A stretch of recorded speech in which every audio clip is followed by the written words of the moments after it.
केंद्रीय मंत्री सन्माननीय वैष्णवजींनी देशामध्ये जातनिहाय जनगणना करण्याचा निर्णय घेतला, त्यांचा आम्ही मनापासून स्वागत करतो।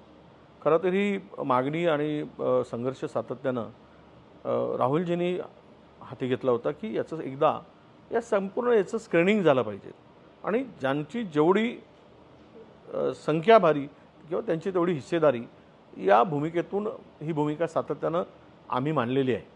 आज मात्र ती घोषणा झाल्यामुळे निश्चितच आम्हाला आनंद आहे आणि आम्ही स्वागतही करतो।